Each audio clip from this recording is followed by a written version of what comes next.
Today's video is all about the Strymon Flint and how John Mayer uses it. We are going to run through various examples of John stepping on and using both sides of the Strymon Flint, the trem and reverb sides, as well as his settings from over the years. So let's get right on into it. We're going to take a look at his settings here. And the very first shot that I want to kind of bring up and discuss is from the Troubadour show with David Ryan Harris in 2022.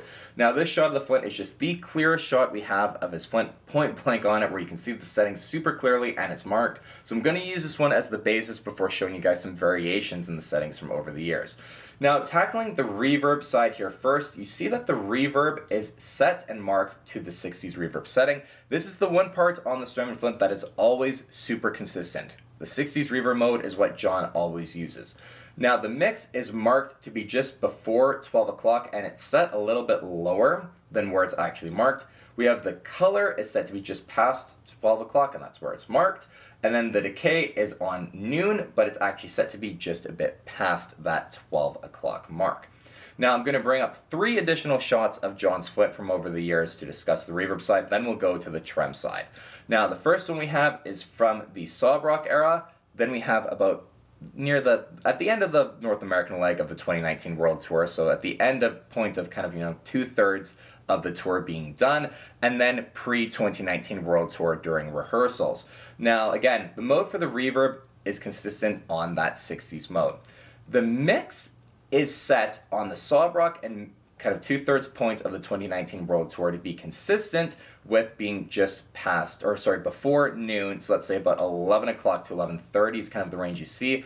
However, on that 2019 World Tour shot of the board, you actually see the mix is marked to be closer to 1:30, maybe 2 o'clock, and that's kind of more consistent where it was set on during the 2019 World Tour rehearsal to be past 12 o'clock. However, it seems like John has just adjusted it and prefers it to be lower than that 12 o'clock standpoint.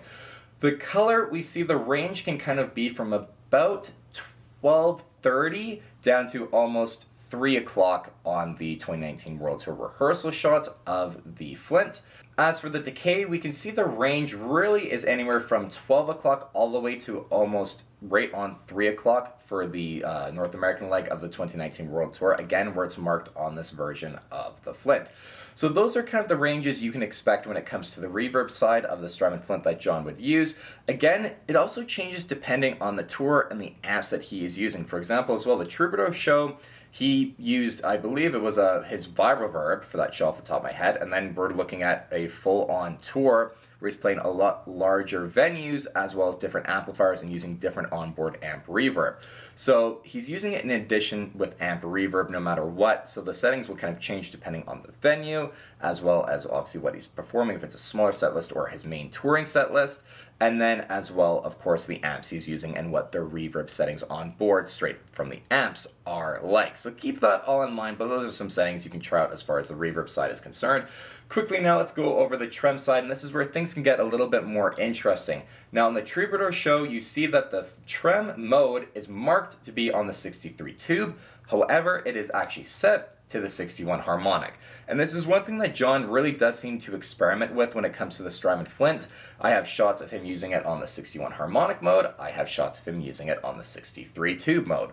It just kind of depends. And for you, personally, just figure out what sound you like more. I personally prefer the 61 harmonic, because that's kind of is the original Gravity live sound. John using the Victoria Reverberado's harmonic trem on board and that big unit to actually get the Gravity trem sound live before he started using the Strymon Flint during the Born and Raised in Paradise Valley era. So a harmonic trem is more true to the original live sound of Gravity, and that's just personally what I prefer. But give that 63 tube Moto World 2, it does sound good too, but I just prefer that one. Now, if we take a look at the intensity on the Troubadour show, it's actually closer to like 11:50, almost 12 o'clock, but it's marked to be at about 9:30, and then the speed is marked to be at about 9 o'clock, and that's right where it's set. However, when we take a look at the Sob Rock era shot of the Flint, you see that it's actually set to that 63 tube mode. Then the speed is about consistent with where it is in the Troubadour show, and then you have the intensity is about where it is set to be marked on the Troubadour show at about, let's say, 9:30-ish for about both of those settings. And it can kind of vary as well. During the 2019 World Tour, on this one shot here, we have it marked to be very low. Actually, it's closer to like 730 for the speed, and that's where it's marked, but the intensity stays around that 9:30, 10 o'clock range-ish. Then the rehearsals from 2019 World Tour, the intensity is a little bit higher up again, but it's kind of in that same vein, anywhere from 9:30 to 11:30-ish, more or less. And then the speed, however, is actually way higher this time, and it's getting closer to that 10 o'clock, 10:30, 11 o'clock areas where you have it set there, kind of in the ballpark, right? Of those kind of areas is where you can expect it to be set. So the key takeaways here for the trem side is experiment with the 61 harmonic and the 63 tube modes, what you like best. John has used both, and I have other shots of John using the 63 tube mode. However, just for time's sake, I don't want to go through a ton of shots of his Flint. The settings for the trem side really can vary, where the intensity can be from the Troubadour show almost at 12 o'clock, not quite, to all the way down to, let's say, about 9:30, 10 o'clock. The speed really can vary from anywhere between 7 o'clock all the way up to kind of about 10 o'clock as well, but more consistently being around that 9 to 10 o'clock range. And then, of course, the reverb, you have a little bit more variation as well, but all within certain ranges. So hopefully that gives you guys a good indication of how John sets his Strymon Flint, some different examples of settings you guys can just directly copy and see what you like best. Let me know in the comments down below what settings you do prefer for the Strymon Flint if you're trying to do kind of the Mayor thing, especially on that trem side. I'd be curious to see what the overall consensus is, if the harmonic mode or the tube mode is actually the favorite among you guys. But let's now move on to some great footage of John using the Strymon Flint over the years. So our first example is the one that majority of people have at the top of their list for wondering how and when John uses the Strymon Flint, and that has to do with gravity. Now, to clear up one misconception when it comes to the sound of gravity and the Strymon Flint, the Flint isn't actually the original pedal that John would use in order to create that trem effect live. As I mentioned earlier on in the video, John added the Strymon Flint during the Born and Raised in Paradise Valley era at the very beginning of that era. Now, before that time, John would actually use the Victoria Reverberato and the harmonic trem circuit inside of that unit for the effect of gravity, and that was something that was just activated by Renee, John's tech at the time. Now, moving back to the settings here for a quick second, on your Strymon Flint, if you kind of want the older school setting for the gravity sound, then the 61 harmonic mode is probably the one you're going to be looking for the old school gravity tones, as the harmonic trem unit is what John did use back in the day. So let's keep that in mind. And for gravity, I have two different examples I'm going to show you guys. One's from the 2019 World Tour and one's from the Sob Rock Tour, because it's a little bit of a different thing we're going to see actually when it comes to the Flint. So at the start of gravity in Melbourne, Australia, which is where this example is from, actually John's Instagram live that he did from the show, you see right before gravity starts, John quickly steps on the trem side of the Strymon Flint.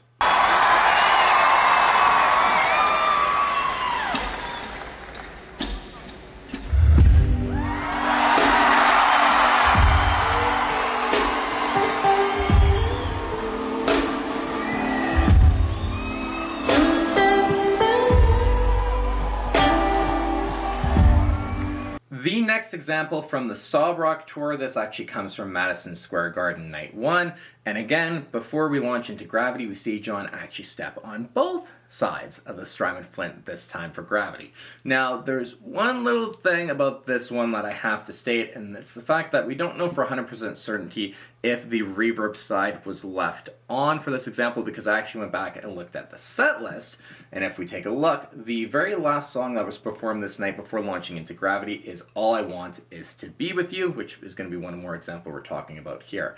Now, the reason why I believe that the reverb side wasn't left on is because for that song, John would actually use both sides of the Strymon Flint as well. So if he had to step on the trem side of the Strymon Flint to activate it, he would have had to have stepped on the reverb side to activate it as well. That makes sense. He wouldn't have turned one side off after All I Want To Be With You has ended, and then had to go back to gravity, for example. Okay, now I gotta turn the trem back on, but I never turned the reverb off. So I gotta, you know what I'm saying. So I believe that both sides he's turning on, plus, even though it's blurry, I do believe you can see the closest light of the Strymon Flint to us, which is the reverb side, is on.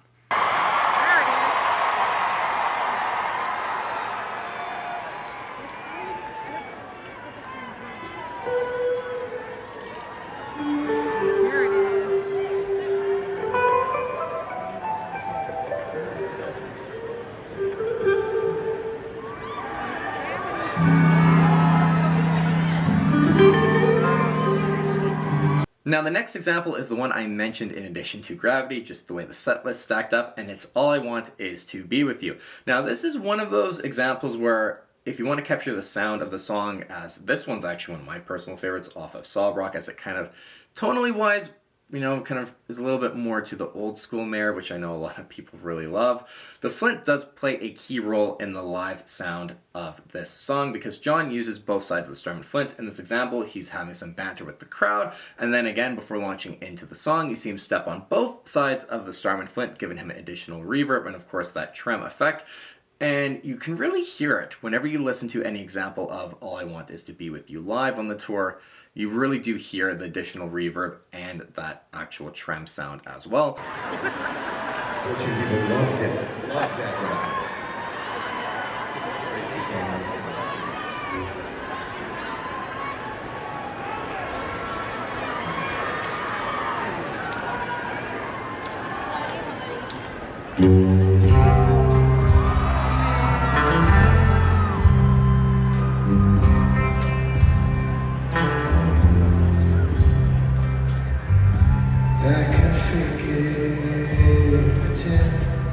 Next up for our third song, we have another one off of the Sob Rock record, so obviously we're going to be taking a look at the Sob Rock tour as well. This one is Till the Right One Comes, and what would happen is after the solo, John would step on both sides of the Strymon Flint, giving him just a little bit more texture with the trem, and then additional reverb from the reverb side, obviously, and that's how you consistently see Till the Right One Comes performed on the Sob Rock tour. This one is more just adding a little bit of an additional effect. Nothing super crazy in terms of something that's really key to the entire song, I'd say.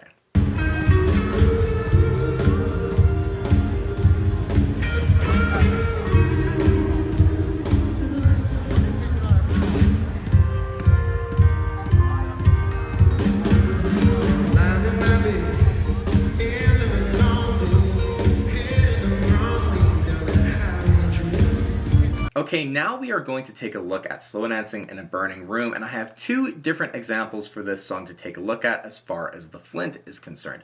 The first one is going to be from the 2019 World Tour, and this one is specifically from Amsterdam. Now, I've actually done a full breakdown of all the pedals that John used for this performance of Slow Dancing in a Burning Room from the very start to the very end. I'll link that video in the description down below as well as carded up above. If you're interested in this video, I'm sure you will love the video of the pedals John uses for Slow Dancing in a Burning Room. But as far as this video is concerned with the Strymon Flint, before John would launch into the solo where he's kind of jamming and just playing a very soulful, beautiful solo, he would step on both sides of the Strymon Flint, giving him just more of an effect when it comes to the trem side and then a little bit of additional reverb. And then as the solo builds before he goes into the studio version with higher gain and then the first solo kind of ends, he would turn off both sides of the Strymon Flint. So he's using it as an effect as he's jamming live and then turns it off right before the actual part of the solo that we all know and love from Slow Dancing in a Burning Room. Slow dancing in a burning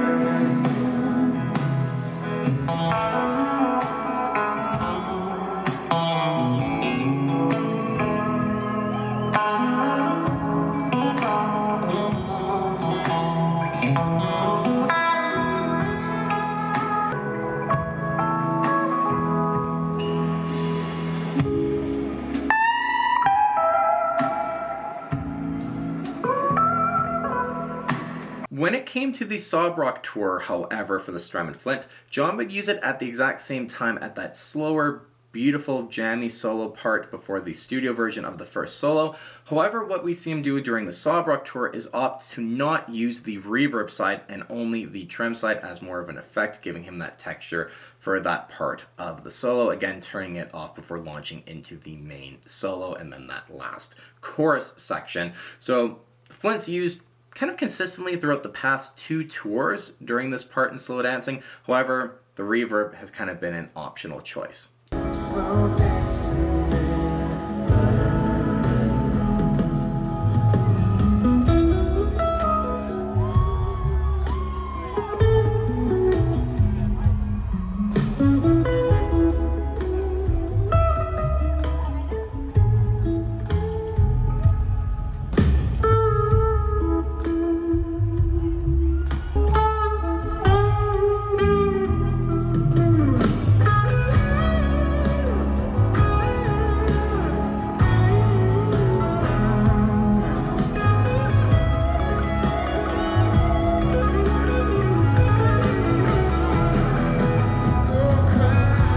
last example is going to be Changing. Now, in this one here, it's another example of a song that when you hear it live, the trem effect from the Flint is actually pretty noticeable.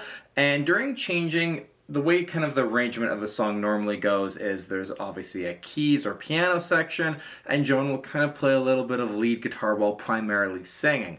And then he'll sing the line, "Well, I can't change my ways," and then you hear the guitar really come in. And it's right before there, in between kind of those lead lines and that last singing part, where John would usually step on the trem side of the Strymon Flint. And in this footage here, that's exactly what you will see, and you'll hear it quite noticeably.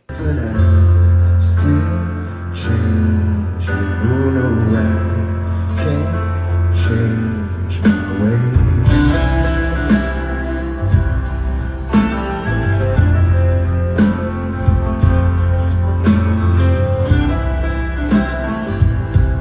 As far as John's use of the Strymon Flint's trem side is concerned, I think probably my favorite out of all of these examples is actually during Changing. I really love the depth and just kind of texture the effect adds to the guitar parts as the song kind of builds from mainly just vocals and keys into some guitar parts, and then of course those crazy solos that John would do when it comes to Changing live. I think it just adds a really nice part to it. It's one of my favorites, at least.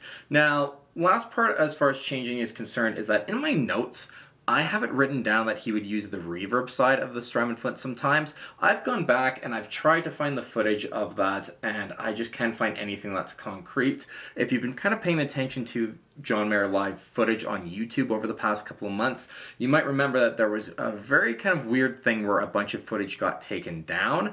And that might have something to do with why I can't find that specific piece of footage, because maybe it got taken down and never got brought back up when that all was going on. So for what it's worth, I do have something in my mind as well, remembering seeing John step on both sides of the Strymon Flint for that part, but I can't find any video evidence. So take that for what you will. I feel like I have a good memory when it comes to Mayer's gear and when he uses pedals, but if I can't provide footage for it, then I have a hard time telling you guys that it's a fact, because it's like, you know me, I love to provide you with hard evidence when it comes to things like this. So I can't provide any at this moment, at least, of him using the reverb side for Changing, but I'm pretty damn sure he has at some point or another.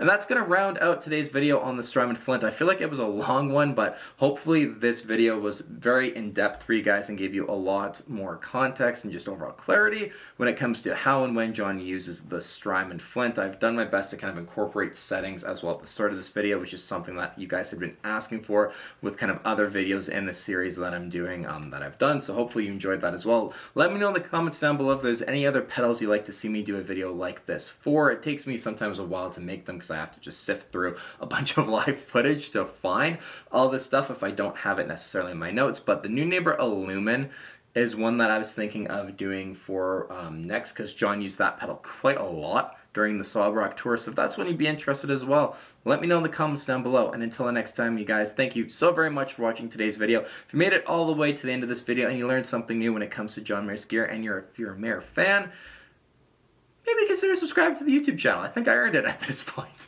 So again, thank you as always for watching. I really appreciate it, especially if you stuck with me till the end of the video. Take care, you guys, and we'll see you on the next one. Anyway, go ahead and click the subscribe button if you like what you see.